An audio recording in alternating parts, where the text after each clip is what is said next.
Assalamualaikum warahmatullahi wabarakatuh. Perkenalkan, saya Hanisa Sabila dengan NIM 2103421012. Saya dari kelas Broadband Multimedia 1A. Di sini saya akan menjalankan tugas akhir bahasa Indonesia, yaitu public speaking. Di sini saya akan menjelaskan tentang pencemaran lingkungan. Saat ini, Indonesia memiliki banyak permasalahan. Salah satunya adalah permasalahan pada lingkungannya, di mana kita ketahui bahwa kebersihan lingkungan sangatlah penting. Karena dengan lingkungan yang bersih, hidup kita akan sehat dan terhindar dari segala penyakit. Tetapi di balik itu semua, lingkungan di sekitar kita banyak yang telah tercemar. Lingkungan tersebut tercemar akibat ulah manusia.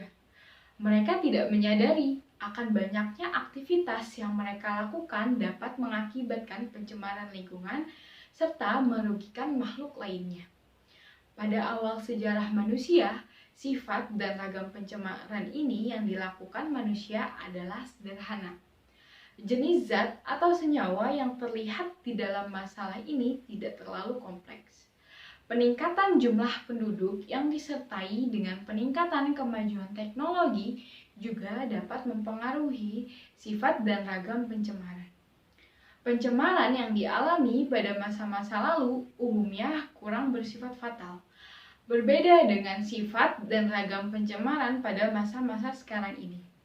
Pada masa sekarang ini, banyak pencemaran yang bersifat fatal terhadap makhluk hidup, dan juga banyak pencemaran yang bersifat secara lambat laun menyebabkan kematian terhadap manusia serta makhluk hidup lainnya.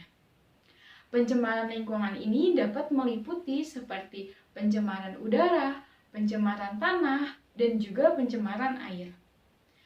Pencemaran udara terjadi karena banyaknya kendaraan yang digunakan oleh manusia. Selain itu juga disebabkan oleh pembakaran hutan, letusan gunung berapi, asap rokok, dan lain-lainnya. Pencemaran udara juga dapat berakibat fatal bagi kesehatan kita dan juga bumi kita. Yang kedua adalah pencemaran tanah. Pencemaran tanah terjadi akibat manusia yang membuang sampah pada tanah, khususnya sampah rumah tangga. Sampah rumah tangga ini yang dibuang ke tanah tidak dapat diurai oleh tanah. Lalu ada pencemaran air. Pencemaran air ini terjadi karena limbah yang dibuang ke sungai ataupun air laut dan pembuangan sampah sembarangan pada sungai. Pembuangan sampah inilah yang berakibat fatal pada sungai dan juga air laut dan juga berdampak pada manusia dan makhluk hidup lainnya. Misalnya, pembuangan sampah rumah tangga yang berlebihan ke sungai dapat menyebabkan banjir. Dan pembuangan limbah ke air juga dapat menyebabkan ekosistem yang ada di air tersebut akan mati.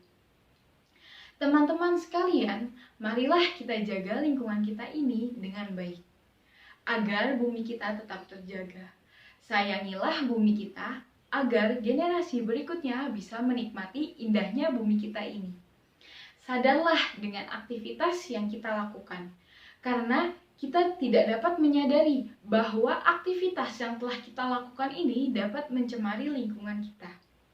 Belajarlah hidup sehat agar tubuh kita terhindar dari penyakit. Lingkungan yang tercemar dapat berakibat fatal bagi kesehatan kita dan juga bumi kita. Ayo kita lakukan kegiatan Go Green agar generasi berikutnya dapat menikmati indahnya bumi kita tercinta ini. Kita telah menempati bumi ini dengan waktu yang lama, maka kita juga harus menjaga bumi kita agar tetap lestari. Mungkin sekian pemaparan dari saya tentang pencemaran lingkungan yang ada di Indonesia ini. Sekian dari saya, kurang lebihnya mohon maaf. Wassalamualaikum warahmatullahi wabarakatuh.